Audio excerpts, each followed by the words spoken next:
Cabinet mission योजना। तो hello friends, कैसे हो आप सब लोग। उम्मीद करती हूँ सभी लोग अच्छे होंगे। तो फ्रेंड्स, हमें याद होगा कि डॉक्टर अंबेडकर ने प्रधानमंत्री को केबिल देते समय ही ये भी लिख दिया था कि वे काउंसिल में रहने के इच्छुक नहीं।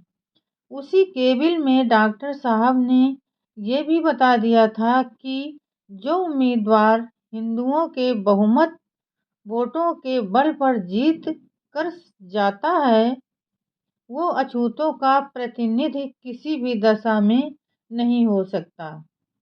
लीडर जैसे अखबारों को खुशी अवश्य होगी, क्योंकि कांग्रेसी अछूत उन्हीं हिंदुओं के वोट से जीत सके थे जिनका कि लीडर अखबार है।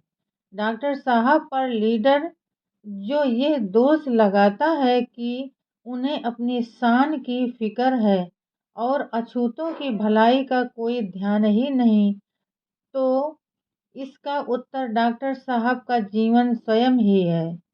महाद में जिस समय डॉक्टर साहब के शरीर से खून की धारा बह रही थी, उस समय लीडर के मालिक सेठ बिड़ला नहीं थे। जहां डॉक्टर साहब अपने दृष्टिकोण को समझाने का प्रयत्न करते थे, वहां भारतीय पत्र ऊल जुलूल कहकर उनकी स्थिति को और भी जटिल बनाने का प्रयत्न करते थे।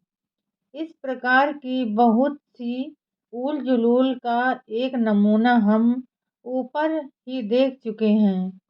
भारत के जिस मूक समुदाय के आंदोलन को डॉक्टर साहब अपने खून से सींचकर अब तक चला रहे थे, वही आंदोलन अब ऐसी निस्सहाय अवस्था में पड़ गया था जहां से मुक्ति प्राप्त करने के लिए सभी द्वार बंद थे।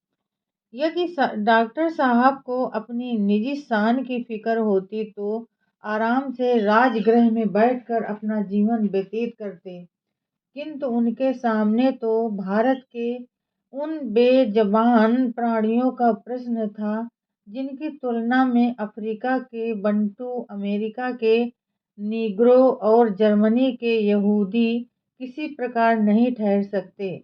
डॉक्टर साहब के लिए सभी द्वार बंद थे। उनके हृदय में कोलाहल मच गया। ये कोलाहल केवल उनके हृदय का ही कोलाहल नहीं था, इसी कोलाहल के पीछे भारत के मूक समुदाय का भाग्य बंधा था। कोलाहल का स्वाभाविक फल था सत्याग्रह। राजगृह में ही 4 जून 46 को all India schedule caste federation के कार्यकारिणी समिति की एक सभा में डॉक्टर साहब की उपस्थिति में यह निश्चित किया गया कि यदि अछूतों के साथ न्याय नहीं किया जाता तो वे प्रत्यक्ष कार्यवाही करेंगे। ये कहने की आवश्यकता ही नहीं कि अछूतों को पूरे हिंदुस्तान में सत्याग्रह करना ही पड़ा।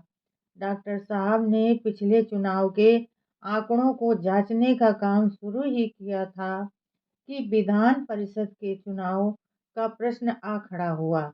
अभी एक मुसीबत से तो छुटकारा मिला नहीं था कि दूसरी पहले ही आकर खड़ी हो गई। तो फ्रेंड्स, आज के लिए बस इतना ही। कल फिर मिलेंगे अगले नए वीडियो के साथ। तब तक के लिए फ्रेंड्स, जय भीम, नमो बुद्धाय।